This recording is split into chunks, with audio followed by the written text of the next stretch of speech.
Hello everybody, this is Fernando for the latest Cryptids and Monsters video.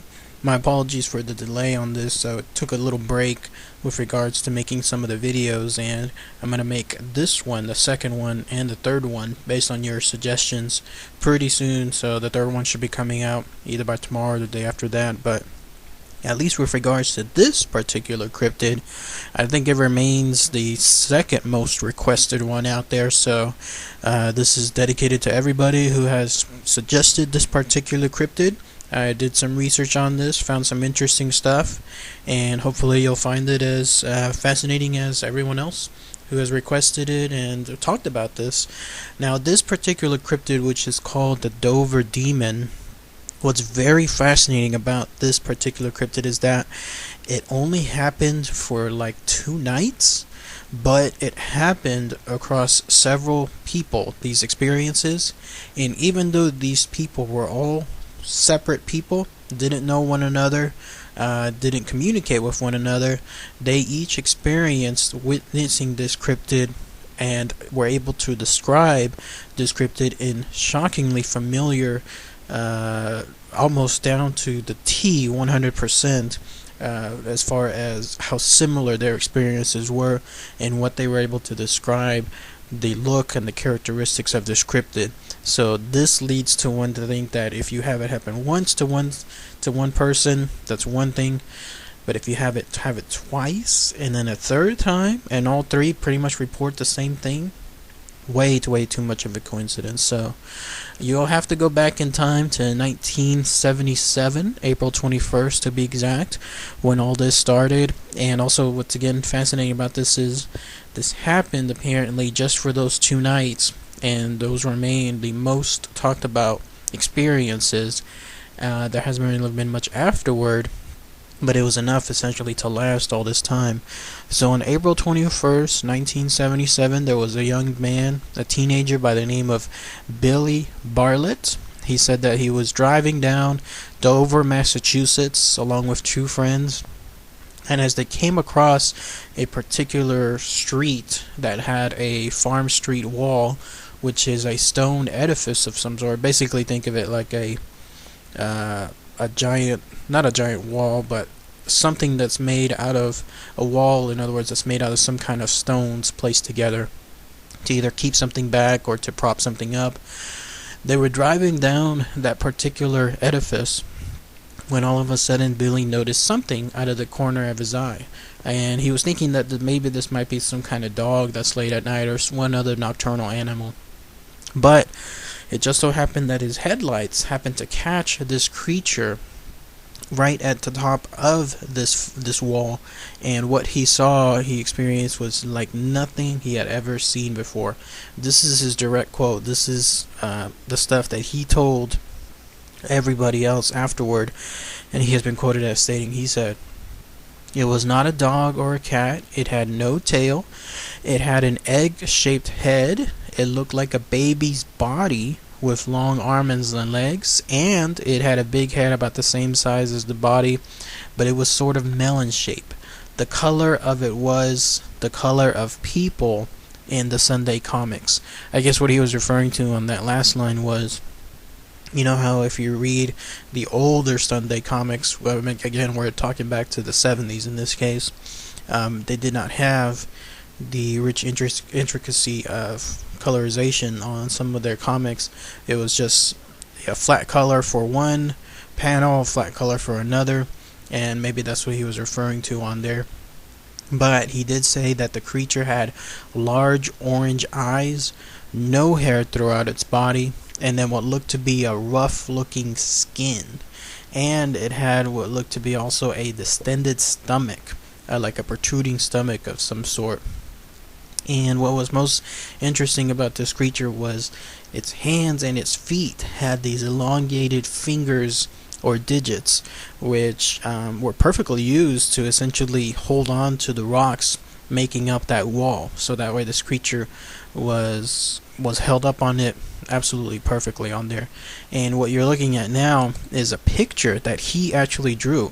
That's what makes this also so fascinating, because what you'll explain here in a few minutes is everybody that saw this creature drew the creature, and they all drew it alike. Three separate people, three separate experiences, and yet all of them drew the same creature. So what you're looking at is the real deal. This is what he saw. This is what he drew. He did not have anybody else draw it for him. This is from him directly. And he personally placed on that drawing a quotation that says, "I, Bill Bartlett, swear on a stack of Bibles that I saw this creature," and then he signed it on there. So that was one experience. Now, on that very same night, 2 hours later, so this is very same night, the last guy that saw this was about 10:30, so this would be about maybe 12:30 to 1 o'clock at night. Approximately 1 mile away, there was another teenager, a guy by the name of John Baxter. He was actually walking down a road nearby that area. He was walking down because he was going to go visit his girlfriend's house. But as he was walking, he suddenly saw what he described as a childlike figure moving toward him from the street he was about to cross over. So when the creature apparently saw him, it fled into the woods. Now Baxter, this guy John, he later said that the reason why he chased the creature was he thought that, as weird as it sounds, he thought that maybe it was a sadly deformed neighborhood boy. So he wanted to make sure that this boy was not in any kind of trouble or in any kind of danger on there. So he pursued the creature pretty much over a field, over some trees. And then finally, he was able to stop at a point where the creature stopped.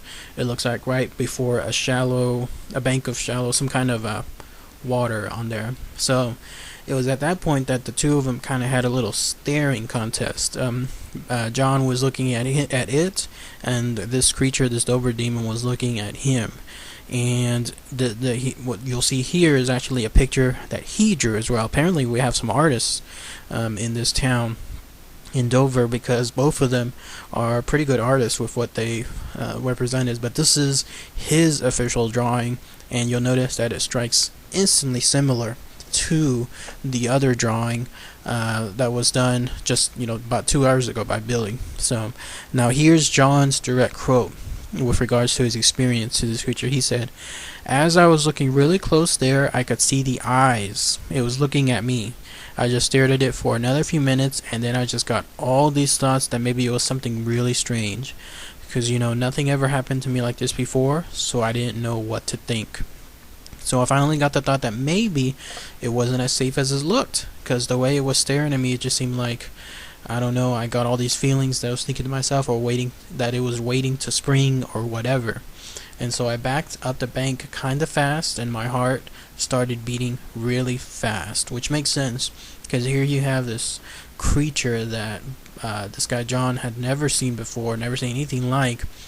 He thought it was some kind of poor boy that needed help, but upon clearing a crystal clear look at this creature, all of a sudden he started realizing, maybe this isn't so safe to have this thing so nearby, because this thing could spring right at me, and then who knows what else on there.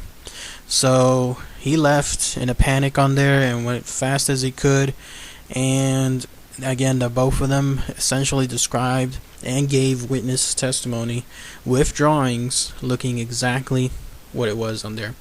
Now flash forward to the next day, and we have another teenager, this time two of them actually, a girl, a 15-year-old by the name of Abby, and another guy, 18-year-old by the name of Will. And they state that they were near a bridge at that time, and all of a sudden they saw what looked to be a creature looking like this sitting on all fours by the side of the road. And this is a direct quote by Abby. She said, "As I looked at it, it kind of looked a minute like an ape, and then I looked at the head, and the head was very big, and it was a very weird head. It had bright green eyes, and the eyes just glowed like they were just looking exactly at me." And so it looks like she drew a picture of it as well, which you'll see a picture of here. And again, you have strikingly similar. I mean, it's a little crude, her drawing. Apparently she's not much of an artist in that case, but you'll find that it's strikingly similar to the same basis, the same theme as the other ones on there, because they both experienced something that had a very large head, very large eyes, and you had a body that was thin with 2 legs and 2 arms on there.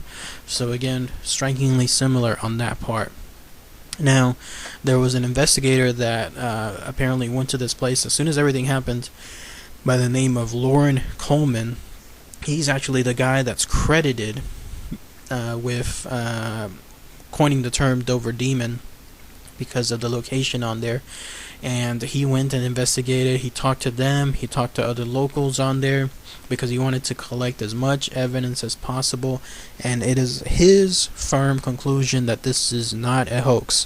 One would think that because we're dealing all these stories with teenagers, that maybe it's going to be something like these teenagers playing a prank and trying to see how far it could get. But no, it is his opinion that this is absolutely not a hoax. Here's what he had to say on here. This is his direct quote. He said, "The short story is that over a 2-day period, 4 people saw a small 4-foot tall orange shark skin creature," who he described something like Gollum, which actually, when you think about it, is the closest description to something like this, in 3 separate sightings in Dover, Massachusetts. The case goes down as unexplainable. I don't know the answer to what really happened, as to all the witnesses checked out and were found out to be credible by law enforcement and other people in Dover. So in his investigation, this guy Lauren was able to check the credibility of everyone that he talked to, again these 4 teenagers, and was able to check out with everyone else that, hey, these people, they're legitimate. These teens, they're not the kind that are just looking to cause trouble. They're the kind that if they say something, they mean it on there. And so that's where this particular tale essentially took on a life of its own, and it grew from there. So again, this particular 2 sets of nights back in April 1977, these are the ones that essentially had this Dover Demon visit this area on there. 4 people saw them, and 4 legitimate people gave pretty much the same experiences all at once. And whatever this thing is, it's been unknown ever since then. There's the idea that maybe it could be the obvious UFO alien, some kind of gray, I guess you call them on there. But the thing is, nobody really stated that there was any rash of UFO sightings in that area, either before, during, or after that time on there. There are others that are stating that this could be some kind of lost cryptid of some sort. But if that's the case, there's nothing in terms of any other sightings afterward with regards to this particular cryptid. So again, with regards to what it is, where it comes from, it came, it went, and that's it. Nobody knows anything else much about it on there. What's interesting also is that the Boston Sunday Globe newspaper back in 2006 actually did a follow-up interview with the very first witness on there. Again, this was the guy Billy Bartlett. They did a follow-up interview all these years afterward. We're talking about a good 30 years almost afterward. And they interviewed him at that time. He was 46 years old, so now he went from being a teenager to 46, and they stated that he has not wavered at all regarding anything. They stated he has not wavered on his bizarre tale regarding what he saw on Farm Street that night. Even 29 years later after the event, this guy Bartlett continues to insist that he had this eerie encounter with this creature. So even after all these years, he's not one of those people that later said, alright, it's a hoax, I made it up, it was a good run, we had some fun, let's go ahead and let's clear things out. No, he insists on there that this was all real. He saw this on here. And so this is his direct quote that he gave to the interview. He said, In a lot of ways, it's kind of embarrassing to me. I definitely saw something. It was definitely weird. I didn't make it up. Sometimes I wish I had. It's a thing that's been following me for years. Not the creature, but the story. Sometimes I dread every Halloween getting calls about it. I have no idea what it was.